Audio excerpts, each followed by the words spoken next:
Hi friends, పక్కన నేను ఏం వేస్తుందో చూస్తున్నారు కదా.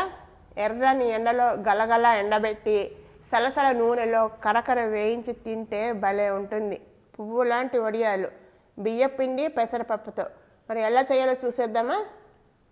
ఈ వడియాల కోసము ఒక గ్లాసుడు రేషన్ బియ్యం తీసుకుని 2-3 సార్లు శుభ్రంగా కడిగి ఒక 3 గంటల పాటు నానబెట్టాలి. అలాగే ఒక చిన్న కప్పు పెసరపప్పు కూడా 2-3 సార్లు కడిగి నానబెట్టుకోవాలి.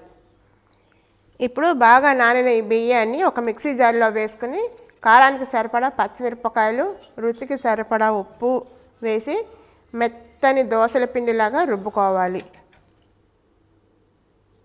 చూస్తారు కదా, ఇలా గరిటె జారుగా మెత్తగా ఉండాలి.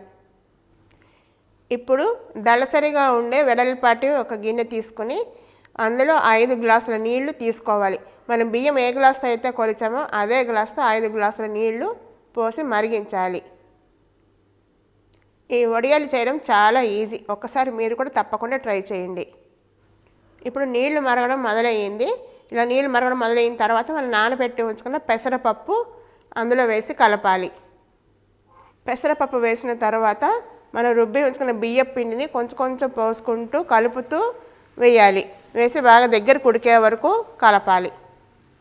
ఇలా కలుపుతూ పోయడం మూలాన ఉండలు కట్టదు. ఒకవేళ ఉండలు కట్టినా కూడా మనం గరిటెతోటి నెమ్మదిగా ఇనిపేసుకోవచ్చు. ఇలా వీడియోలో చూపించినట్టుగా పిండి పోస్తూ కలుపుతూ ఉడికించుకోవాలి. చూసారు కదా, పిండి ఉడికి కొంచెం ట్రాన్స్పరెంట్గా ఇలా దగ్గరకు పడుతుంది. చూసారు కదా, ఇలా వీడియోలో చూపించినట్టుగా దగ్గరికి ఉడికిన తర్వాత స్టవ్ కట్టేసుకుని కొంచెం చల్లారనివ్వాలి. ఇప్పుడు ఒక ప్లాస్టిక్ షీట్ని ఎండలో పరుచుకొని ఎగిరిపోకుండా 4 వైపులా రాళ్ళు పెట్టుకోవాలి. పెట్టిన తర్వాత చిన్న చిన్న వడియాల్లాగా పెట్టుకోవాలి. ఇలాగా షీట్ మొత్తం పెట్టుకున్నాక ఎండబెట్టాలి. మంచి ఎండ ఉంటే సాయంత్రానికి సగానికి పైగా ఎండిపోతాయి.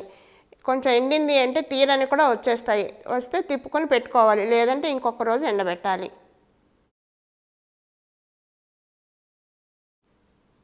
మనం తిప్పిన తర్వాత 2వ రోజుకి ఇలా ఎండి ఉంటాయి. మనకి బయట ఉన్న ఎండను బట్టి ఒక 2 రోజులకి ఇలా గలగల ఎండిపోతాయి, లేదా ఒక 3 రోజులు ఎండబెట్టాలి. చూసారా, 3వ రోజుకి బాగా ఎండిపోయాయి. ఇప్పుడు ఈ వడియాల్ని వేయిద్దాము. దానికోసం నూనె పెట్టి వేడి చేశాను. నూనె బాగా వేడెక్కిన తర్వాత కొంచెం కొంచెం వడియాలు వేసి పువ్వులాగా వేయించుకోవాలి. అంతే, పువ్వులంటే పిండి వడియాలు రెడీ.